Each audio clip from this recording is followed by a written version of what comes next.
आज हमने डॉक्टर अम्बेडकर भवन में इस प्रेस कॉन्फ्रेंस का आयोजन किया है। आप सभी लोगों को बुलाया है और इसका मकसद ये है कि यहाँ पर इंसाफ की तरफ से 2 दिवसीय राष्ट्रीय अधिवेशन का आयोजन हमने किया। 19 और 20 फरवरी आज इसका दूसरा दिन है और इस राष्ट्रीय अधिवेशन में हमने कुछ ज्वलंत समस्याओं पर जो हमेशा रहती हैं उन पर चिंतन मनन के लिए हमारे बहुत सारे समाज सुधारक, विद्वान साथी, लेखक, चिंतकों को आमंत्रित किया।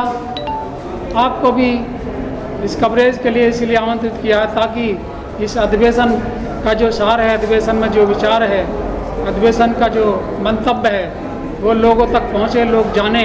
हमने यहाँ पर मुख्य रूप से कार्यकर्ताओं का सत्र था पहला और 3 विषयों पर चिंतन किया, जिसमें से 2 विषयों पर हमारा हो चुका है, तीसरा चल रहा है। इसमें हमारा पहला एक विषय था वर्ण व्यवस्था अपराध है, इसे दंड विधान से ख़त्म करना चाहिए। और दूसरी जो मूल समस्या है समाज में, जिसमें मीडिया है, मेन स्ट्रीम का मीडिया वो पक्षपाती है। तो हम चाहते हैं इस देश में मीडिया अपना स्वतंत्र काम करे और हमें उस पर भरोसा नहीं है, इसलिए हम चाहते हैं कि दूसरा वैकल्पिक मीडिया जो स्वतंत्र रूप से, निर्भीक रूप से काम करे, उसकी स्थापना हो। इसके लिए हमने दूसरा सत्र रखा कि विषमता, शोषण और अत्याचार के लिए वंचित तबके को अपने उत्थान के लिए अपना मीडिया विकसित करना ही एकमात्र विकल्प है, ऐसा हमने दूसरा विषय रखा। और तीसरा जो आर्थिक रूप से ये जो हमारा समाज का शोषण होता है, ख़ास तौर से वंचित तबके का शोषण होता है, इसमें समान संपत्ति अधिकार जो इस देश में पैदा हुआ उसको समान संपत्ति अधिकार है, सबका उसमें अधिकार है, वो मिलना चाहिए। और इनडायरेक्ट और डायरेक्ट बहुत सारे ऐसे टैक्सेज हैं जो गरीब से गरीब आदमी, यहाँ तक कि कफन तक पर टैक्स लगा हुआ है, जो कि नहीं होना चाहिए। और जो बहुत थोड़े से लोग हैं इस देश में, वो लगभग 1% भी नहीं है, उनकी संख्या हमारी कैलकुलेशन के हिसाब से 12.5 लाख है। वो देश के 90% संसाधनों पर कब्जा किए हुए हैं, तो उन पर टैक्स लगना चाहिए, बाकी सारे टैक्सेस ख़त्म कर देने चाहिए। उसी टैक्स से देश और राज्यों का सब कुछ खर्चा चलेगा और इतना पैसा और भी सरप्लस बचेगा, जो सारी जो बेसिक सुविधाएं हैं, चाहे वो अस्पतालीकरण है, स्वास्थ्य की समस्या है, शिक्षा की है, सारी सबकी पूर्ति हो जाएगी और उसके बाद भी पैसा बचेगा। तो इस सब को लागू करने के लिए सब होना चाहिए, इसलिए हमने इन विषयों पर गहन मंथन किया और ये चल रहा है। तो इस पर हम समाज का ध्यान दिलाना चाहते हैं, यही इस अधिवेशन का मुख्य उद्देश्य था। तो मैं अपनी बात यहीं पर समाप्त करता हूँ और ये उम्मीद करता हूँ कि समाज इस पर सोचेगा।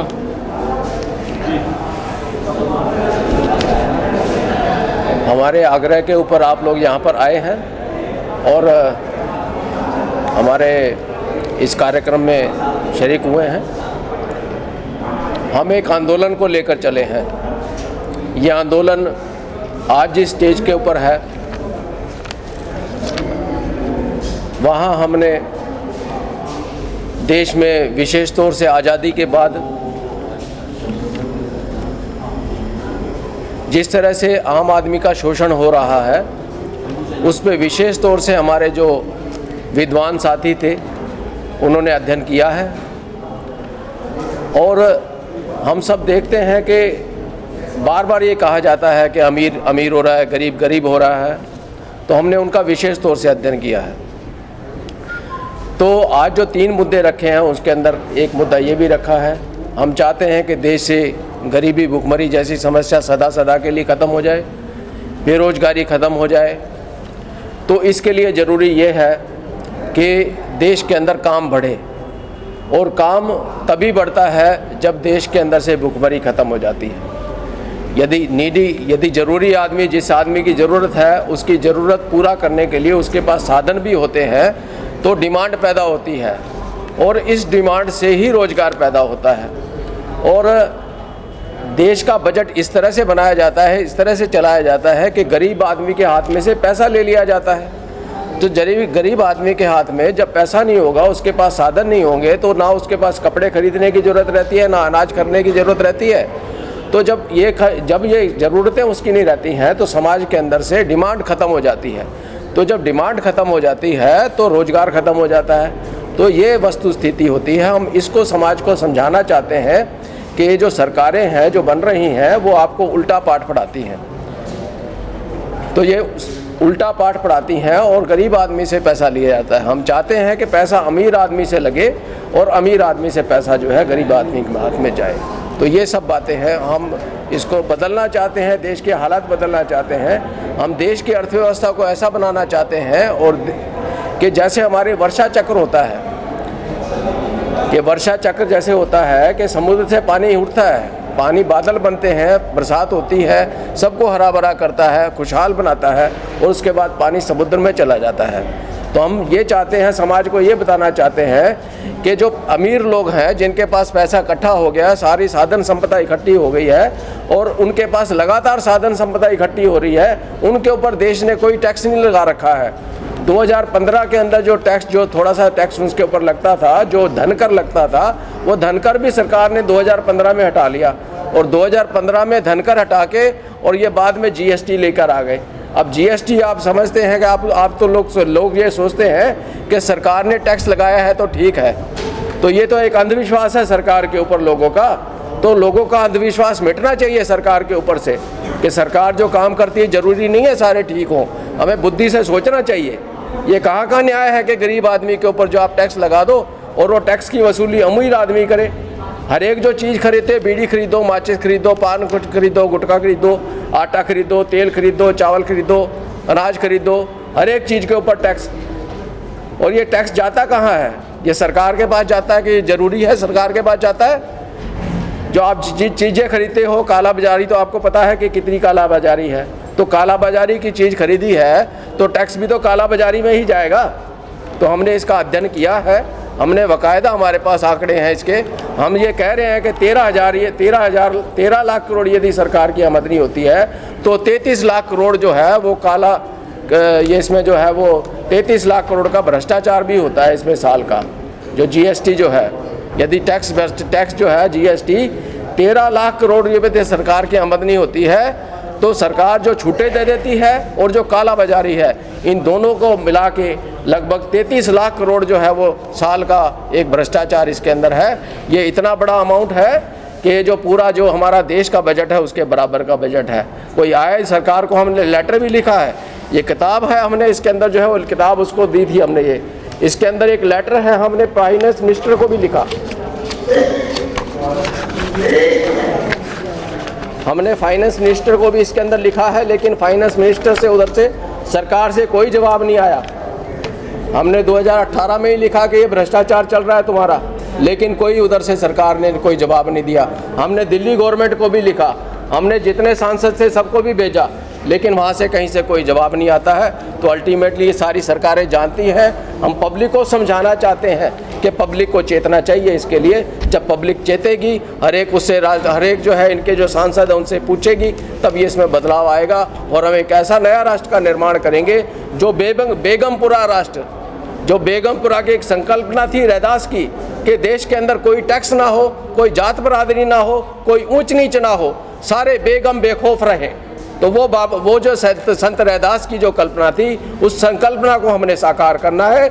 जब तक ये संकल्पना, बेगमपुरा की संकल्पना साकार नहीं होगी, जब तक ये राष्ट्र जो है वो पुराना राष्ट्र जो सम्राट अशोक का राष्ट्र था, जो धम्म राष्ट्र था, जब तक वो नहीं होगा तब तक हम चैन से नहीं बैठेंगे और हम इस देश का ही नहीं पूरे विश्व का हालात बदल के रखेंगे। संजीत जी, आपसे मेरा पहला क्वेश्चन यही है कि जिस तरीके से आपने भी बताया कि देश के अंदर इतना बड़ा भ्रष्टाचार हो रहा है, उसकी खुलासे के लिए आपने फाइनेंस मिनिस्ट्री को लिखा, गृह मंत्रालय को, सबको लिखा, लेकिन किसी ने जवाब नहीं दिया। क्या आपका कोई अपना कोई हिसाब का लीगल सेल है इस काम को करने के लिए? नहीं, हमारा इस तरह से लीगल सेल अभी कोई नहीं है। लीगल सेल का इसमें क्या काम है? लीगल सेल का काम तो यहाँ होता है जहाँ पे किसी बात को हमने कुछ दूसरा काम करना होता है। सरकार जानती है इसको, जो सरकार इसको अच्छी तरह से जानती है। लीगल सेल का कहाँ काम होता है, जो लीगल सेल का काम। जी सर, अधिवक्ताओं की टीम होती है, वो कम से कम ज़्यादा नहीं तो कोर्ट में जाके इसको पूछ सकती है सरकार से। नहीं, ये तो बिल्कुल साफ है इसके अंदर, तो कोर्ट से, उसमें कोर्ट का काम मामला है इसके अंदर। कोई कानूनी तो इसके अंदर अड़चन नहीं है ना। ये तो कानूनी ऐसा बनाया हुआ जो शोषण करता है, कानूनी गलत बनाया है ना। जब कानून जो है कानूनी गलत बनाया है तो उसके अंदर अधिवक्ता क्या करेंगे इसके अंदर। सर, वर्ण व्यवस्था को दंड विधान से सर कैसे खत्म करोगे, बताएं। सर, ये बाबा साहब ने 1936 के अंदर एनिहिलेशन ऑफ कास्ट लिखी थी।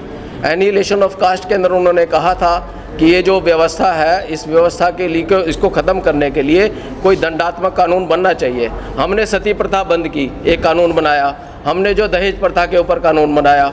हमने जो है वो शुद्धिकरण होता था, शूद्रों का शुद्धिकरण होता था। हमारी बहू बेटियाँ जो है उनके पास शादी से पहले वहाँ जाती थी, शूद्रों की बेटियाँ जो है ब्राह्मण के पास, हमने उसके ऊपर कानून बनाया। हमने बालिका के ऊपर कानून बनाया। तो ये जो वर्ण व्यवस्था है, वर्ण व्यवस्था को हम ये प्रचार करते हैं। गांधी कहता था कि वर्ण व्यवस्था बहुत बढ़िया है, और ये यदि वर्ण व्यवस्था के हिसाब से सारे काम होंगे तो देश बहुत तरक्की करेगा। आज भी वो लोग हैं, आरएसएस के लोग हैं, और ये जो भगवाधारी लोग हैं, वो ये कहते हैं कि वर्ण व्यवस्था बहुत अच्छी चीज़ है, इसके अंदर थोड़ी सी बिगड़ाव आ गए हैं, वो बिगड़ाव सुधर जाएंगे तो बहुत अच्छा होगा। तो सिद्ध करें ना इसको। सर, कर्नाटक में हिजाब का जो मामला आया है, आप जो आरएसएस की बात कर रहे हैं, किस तरीके से बजरंग दल ने, आरएसएस के लोगों ने हिजाब की एक लड़की को पीछा किया, दौड़ाया, उसको सर कैसे देख रहे हैं वर्ण व्यवस्था से रिलेटेड? ये भी उसी तरह की जो है, ये एक आस्था का विषय बन जाता है। अभी वहाँ पर कोर्ट का मुझे समझ नहीं आता कि कोर्ट को क्या समझ है। कोर्ट कहता है भी आप जो है वो आपके धार्मिक हिसाब से आप कपड़े नहीं पहनेंगे।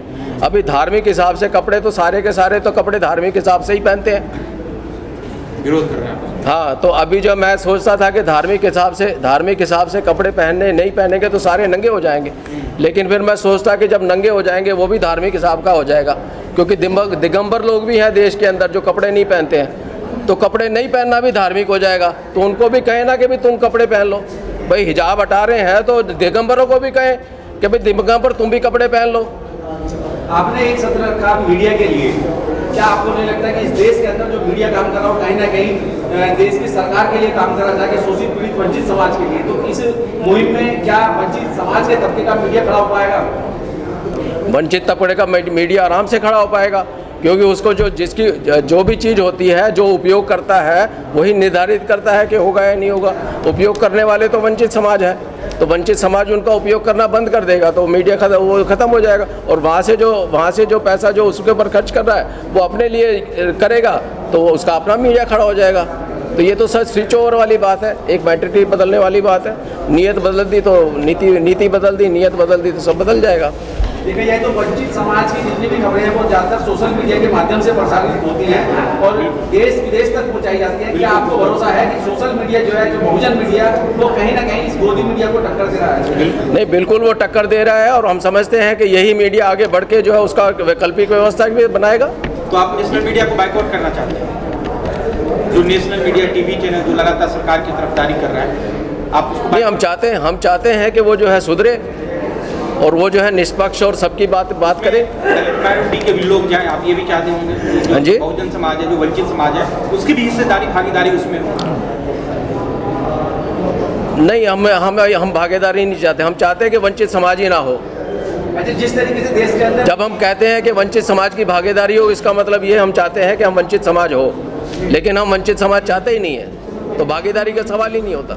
जिस तरीके से देश के अंदर निजीकरण और ठेकेदारी प्रथा पूरी तरीके से पैर पसार रही है, क्या इंसाफ उसमें भी कुछ काम कर रहा है? इसका कारण जो है वो पूंजीवाद है, और हम पूंजीवाद को ख़त्म कर देना चाहते हैं जी। और जो हमने नीति बनाई है उसके हिसाब से पूंजीवाद जो है धीरे धीरे ख़त्म हो जाएगा। हम कहते हैं कि अमीर के ऊपर टैक्स लगना चाहिए और गरीब सभी टैक्सों से मुक्त होनी चाहिए। संपत्ति के ऊपर टैक्स लगना चाहिए और समान संपत्ति होनी चाहिए। जब हम समान संपत्ति की बात करते हैं और जिनके पास ज़्यादा संपत्ति है उस पर टैक्स की बात करते हैं, तो ये दोनों बातें जो पूंजीवाद को ख़त्म करने वाली हैं। अमरलाल जी, आज के टाइम में है और भारतवर्ष के अंदर बाबा साहब के नाम से, ज्योतिबा फुले के नाम से, सावित्रीबाई फुले के नाम से लाखों संगठन चल रहे हैं, और देखने में आया कि सब बाबा साहब को टोकरे में रख के बेचने का काम करते हैं। बिल्कुल ठीक कह रहे हैं आप जो है, लेकिन जैसे जैसे समाज को पता लगेगा कि बाबा साहब का जो है वो बाबा साहब के नाम को बेच रहे हैं। जब लोगों को बाबा साहब के काम के बारे में जानकारी दी जाएगी तो नाम को बेचने वाले बंद हो जाएंगे। अच्छा, 2 दिन का राष्ट्रीय अधिवेशन रहा है इंसाफ का, जो प्रमुख बिंदु हैं थोड़ा सा उनके बारे में और बता दीजिए दर्शकों को हमारे को कि किन प्रमुख बिंदुओं पे जो है विचार विमर्श किया गया। नहीं, प्रमुख बिंदु जैसे हमारे पहले से ही हमारे राहुल जी ने आपको बताए हैं, उन्हीं बिंदुओं पर विशेष तौर से किया। और बाकी हमारा जो प्रतिनिधि सत्र था उसमें हमारे जो कहाँ क्या क्या हमने प्रयास किए वो लोगों ने, हमारे जो साथियों ने अपनी अपनी रिपोर्ट दी उसके अंदर। इंसाफ की अगली तैयारी क्या है? आज 2 दिन के राष्ट्रीय अधिवेशन के बाद में अगली तैयारी क्या है इंसाफ? जो हमने अभी मुद्दे रखे हैं इन प्रस्तावों को हमने अडॉप्ट करेंगे इनको, और इन अडॉप्ट करने के बाद इनको मुद्दों को जो है समाज के बीच में लेके जाएंगे बड़े पैमाने के ऊपर। और आप लोगों का हमें उम्मीद है कि आप लोगों का पूरा सहयोग मिलेगा, और आप लोगों के सहयोग से हम ये जनमानस को तैयार करेंगे। जनमानस तैयार होगा तो जनमानस ऐसी संसद बनाएगा जिसके अंदर आजकल जो अरबोंपति जा रहे हैं, अरबोंपति के बजाय वहाँ पे गरीब आदमी वहाँ पर संसद के अंदर चुन के जाएगा, और जब गरीब आदमी वहाँ से संसद में चुन के जाएगा तो गरीबों के हक की बात करेगा। क्या इंसाफ जो है राजनीतिक संगठनों को सपोर्ट करता है या राजनीति करता है, ये और बता दीजिए।